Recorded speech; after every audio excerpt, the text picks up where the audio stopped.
Muchas gracias, gracias por la invitación. Y nada, os voy a presentar las... La verdad es que me ha gustado mucho oír el proyecto que acabáis de presentar porque realmente voy a hacer una introducción casi, o sea, se han aplicado muchos de los conceptos que voy a explicar, ¿no? Básicamente lo que voy a hacer es trasladaros el grupo de trabajo que tenemos sobre economía circular en el sector de la construcción en la Fundación CONAMA, en el cual también Ana es partícipe. Y un poco pues voy a intentar enmarcar los conceptos que hoy hemos estado trabajando. Básicamente presentaros un poco la Fundación. La Fundación CONAMA se la conoce porque es la responsable de organizar los Congresos Nacionales de Medio Ambiente, pero bueno, nuestra función es intentar generar espacios de diálogo, de trabajo y también de exposición de proyectos como este y de otros punteros pues para ayudar al sector a evolucionar, ¿no? Mapeamos los actores, tenemos 55 comités y grupos de trabajo que agrupan como 1.000, 1.100 profesionales en distintos ejes temáticos. Gestionamos esas plataformas de trabajo, intentamos juntar al sector de la manera más transversal posible, intentamos diseminar los resultados, divulgarlos y sobre todo influir en los decisores, en los actores, ¿no? Bueno, estas son imágenes del Congreso y, como os decía, pues el grupo de trabajo se constituyó precisamente con motivo del CONAMA 2018 y ha sido un proceso muy interesante porque hemos juntado a varias partes de la cadena de valor, ¿no? Incluso confesamos que nos falta todavía gente. Cuando vas profundizando vas viendo que el microcosmos es bastante interesante, ¿no? Y aunque parezca que el sector de la construcción es un sector pues muy definido, pues realmente hay muchos actores y hemos tenido un trabajo interesante de que al final todo el mundo hablamos de economía circular, pero cada uno va teniendo como visiones muy diferentes, ¿no?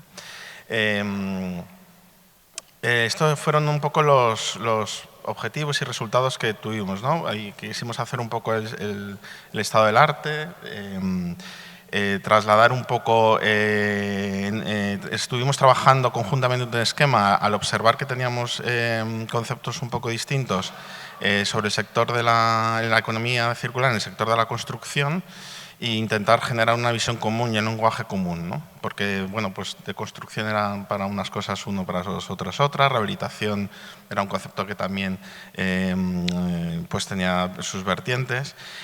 Otra de las cosas era ver qué agentes realmente participaban y cuál era la corresponsabilidad. Una de las cosas esenciales que yo observo en la economía circular es que nos tenemos que salir de nuestra materia de responsabilidades y nuestro cubículo. Al final somos corresponsables de lo que pasa aguas arriba y aguas abajo de nuestro ciclo, ¿no? Y tenemos que colaborar con esos agentes y no puede ser que, no, es que esto es responsable del de al lado o el de la lado izquierda, no. Todos somos responsables de todo el proceso de ayudar a todos los agentes de una manera u otra. Y eso es uno de los palancas que hará cambiar esta economía lineal a una circular. También hemos identificado dos barreras y retos que están formulados, yo los contaré al final brevemente en el documento que tenéis en nuestra página web, y algo que sí va a profundizar Ana es en los indicadores, que es lo que se ha estado trabajando este año bastante en profundidad, ¿no? Bueno, como veis, hemos estado trabajando mucho el grupo, haciendo talleres. Esta simplemente es una diapositiva para saber que el sector de la construcción es, como sabéis, uno de los que está puesto en el paquete de economía circular como estratégico porque tiene un uso intensivo en recursos naturales, va a estar en el español seguro y en muchas de las autonómicas, ¿no? Un experimento que hicimos interesante en el pasado CONAMA fue precisamente que, habiendo 5 grupos de trabajo trabajando temas de economía circular, hicimos una definición común. Es decir, le íbamos pasando la pelota un grupo a otro para intentar ver cómo hacer una definición, ¿no? Antes Francés hacía una definición, nos mostraba una definición que era contraposición del lineal, que es una forma de explicarlo. Pero hay a veces que dices, joder, de hecho, coges muchas de las estrategias que hay y no te encuentras una definición y de repente es como, ¿por qué nos cuesta tanto? Bueno, pues porque tiene su complejidad, ¿no? Y seguramente seguiremos trabajando en él, o sea que esto no acaba aquí, ¿no? Entonces, bueno, pues un modelo económico que utilice la mínima cantidad de recursos naturales, ¿no? Y aquí hay que incluir el agua y la energía. Se ha hablado antes bastante de la energía y reclamo también el papel del agua, ¿no? Y sobre todo en países como el nuestro, que es muy importante. También tenemos un grupo de trabajo de agua y economía circular que acaban de sacar también su esquema y va a ser bastante interesante. Y luego, para satisfacer las necesidades de cada momento, aquí hay un tema importante que es también redefinir nuestras necesidades. ¿Necesitamos realmente para tener las mismas satisfacciones los mismos recursos? Bueno, pues es algo. Una vez que ya tenemos que utilizar una serie de recursos, intentar utilizarlo lo más inteligente posible, ¿no? Pues evitando las no renovables, las materias críticas, intentando sustituir unos por otros, etcétera, ¿no? Utilizarlos con inteligencia. Ahí entra el ecodiseño, un montón de conceptos. Luego ya cuando ya los tenemos que intentar gestionarlos de la manera más eficiente y mantenerlos en el sistema económico el mayor tiempo posible. Ahí está todas las estrategias de reutilización, preparación para la reutilización y reciclaje, que realmente el reciclaje debería ser el último, desechando el vertido, ¿no? O sea que a veces hay gente que dice, no, economía circular es reciclaje. No, incluso es la última estrategia ya al final, ¿no? Y luego una cosa que para nosotros es muy importante, tiene que ser un modelo económico que reduzca los impactos, que sea sostenible y además algo que es fundamental, que tiene que restituir nuestro capital natural, tiene que ser regenerador. No puede ser una economía circular que puede ser esquilmante, porque entonces no estaríamos regenerando por el otro lado. Esto me lo salto. Hicimos un esquema basándonos en este muy conocido de Ellen MacArthur, donde tenéis en el lado derecho los ciclos materiales y en el lado izquierdo los ciclos biológicos. Y bueno, pues para hacer una simplificación de un proceso lineal, efectivamente tenemos el ciclo material con todas sus posibilidades de recirculación. Aquí podríamos etiquetar todas, ¿no? De la jerarquía de residuos, por ejemplo. Pero hay que tener en cuenta que tenemos un ciclo natural. Antes he hablado precisamente de la posibilidad en construcción de utilizar materiales biológicos, entonces tenemos un ciclo natural del que extraemos recursos, como el agroalimentario que luego acaba en compost, por ejemplo, y lo regeneramos a ciclo natural, pero efectivamente en la construcción podemos sustituir materiales minerales por biológicos, ¿no? Y bueno, es un campo interesante. El agua, que es igual, lo metemos dentro del sistema y también hay que recircularlo. Antes he hablado de regeneración del agua, pero no es el único caso. Y bueno, y luego la energía, que no es circular, tiene que ser un flujo necesariamente, ya sea fósil o renovable, que es lo que hay que tender. Bueno, pues en el sector de la construcción, en base un poco a este esquema, que estuvimos un poco trabajándolo sobre una fase de producción de materiales, que en este proyecto precisamente se habla mucho de cómo utilizar los materiales, cómo generar productos que sean inteligentes para luego insertarlos, etcétera, ¿no? Por eso la fase de planificación y diseño es tan importante. Y luego la fase de ejecución que está ahí, que es los procesos, ¿no? que se hablaba antes.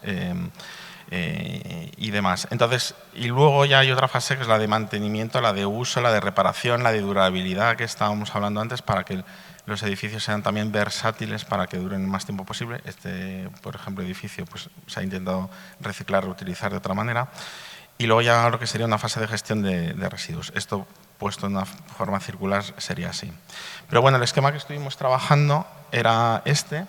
Intentando partir de las materias primas secundarias. Es verdad que no vamos a poder nunca renunciar a algunas materias primas primarias porque se requieren, se necesitan, y el reto está en cómo utilizar estas materias primas secundarias. Hay barreras legislativas que a veces no permiten o encarecen mucho su utilización, a veces hay problemas de desconfianza de utilizar materias primas que tenemos que superar, tendremos que mejorar en la recuperación, tendremos que mejorar en muchas cosas, pero lo esencial ahora mismo es que podamos desatascar esta cuestión, ¿no? Luego, cuando generamos una obra nueva, primero tiene que pasar por esta fase esencial que hemos hablado de ecodiseño, análisis basado en análisis de ciclo de vida, ¿no? De todo el producto. En la construcción, además, es muy importante porque el ciclo de vida es muy largo, entonces, o debe de ser muy largo. Entonces, claro, algo que pensamos ahora, el reto es pensarlo a tanto tiempo, ¿no? Que en otros sectores, pues la durabilidad de los productos o servicios es menor y permite más prueba y fallo, ¿no? Y bueno, cuando hay una obra nueva, pues sí, hay RCDs que se pueden reutilizar in situ, pero cuando generamos una construcción, pues hemos dado mucha importancia a estas recirculaciones que hablamos del sector material, que se ven muy bien cuando hablamos de residuos materiales, pero que en construcciones es mantenimiento, esa reutilización, esas rehabilitaciones parciales, rehabilitaciones que hacen cambio de uso a lo mejor del edificio a otros usos, etcétera, ¿no? Y luego ya cuando haya un proceso de construcción, pues todos los reflujos que puede ir habiendo en los procesos de reciclaje, incluso valoración energética si cabe, que no me voy a entretener, ¿no? Vimos estos retos transversales en formación en varias fases, en concienciación, en cambio de mentalidad y sobre todo en I+D, en esta fase de primera de componentes, que yo creo que el proyecto me parece un acierto de enfoque. Si damos un poco la vuelta a este esquema que hemos visto antes, pues sería el mismo esquema que os enseñaba antes, ¿no? Por cierto, que se me ha olvidado que cuando hablo de capital social aquí, cuando hablamos, mejor dicho de capital social, que es, digamos, la sociedad, aquí también hablamos de componentes esenciales como la innovación, que Cotex siempre pone el foco muy acertadamente, y es la imaginación, la innovación, la creatividad, el poder de colaboración, la corresponsabilidad. O sea, estos conceptos también tenemos que asociarlas aquí, ¿no? ¿Cuáles son los retos transversales? Pues aquí os lo expongo. Primero, el marco conceptual, que todos lo tengamos claro, que no tengamos miedo en experimentar el concepto, discutirlo, preguntarlo, pero tú qué te refieres con este matiz, y difundirlo, por favor, difundirlo. Y no solo la economía circular es la última fase del reciclaje, son un montón de atributos, de características que tenemos que analizar y destacar. Marco estratégico. Es verdad que necesitamos ir tanto por estrategias territoriales, ya sea a nivel nacional, marcos regionales, incluso ciudades, que son complejas de abordar, pero que hay que hacerlo, y también por sectores. Unir las cadenas de valor. No estamos tan unidos como parece las cadenas de valor de los distintos flujos productivos en el sector de la construcción, pues pasa también, ¿no? El marco normativo ha estado diseñado y hecho pues con un modelo económico lineal, y cuando nos damos cuenta y queremos innovar, pues nos damos de bruces con determinadas cosas. El tema de materias secundarias con conceptos como fin de condición de residuo, subproducto, pues es algo que está ahí en el debate, que ahora no me da tiempo a profundizar, pero si no, pues me preguntáis. Formación y sensibilización, porque hay que cambiar la forma y reciclar. No solo hablo de formación de nuevas generaciones, sino de las actuales, porque hay que cambiar un poco la mentalidad, hay conceptos nuevos e innovaciones nuevas. Muy importante internalizar los costes ambientales para que, como decíamos antes, esto salga rentable. A veces lo de rentable o no es en función de cómo redefinimos los costes, y por tanto aquí la fiscalidad, los incentivos, etcétera, nos pueden ayudar a balancear y que las cosas sean rentables en función de eso. Cuando muchas veces se achaca, es que esto no es rentable. Bueno, rentabilidad es algo muy relativo porque hay cosas que se han ido favoreciendo, cosas que no. La simbiosis industrial en este sector es clave, hay que intentar colaborar unos sectores otros, que los residuos de uno sean los recursos de otro. Y luego, aquí hemos puesto servitización, pero está bien el concepto que se hablaba en el proyecto que nos acaban de presentar de modelo de negocio. También hay que cambiar, ¿no?, ese pensamiento, ese marco, y la servitización da mucha pie en este concepto. Y nada, he ido muy rápido, pero bueno, como vamos un poco mal de tiempo. Y una frase que siempre digo, la economía circular no es una utopía. La utopía es pensar que la economía lineal pueda continuar, ¿no? Gracias.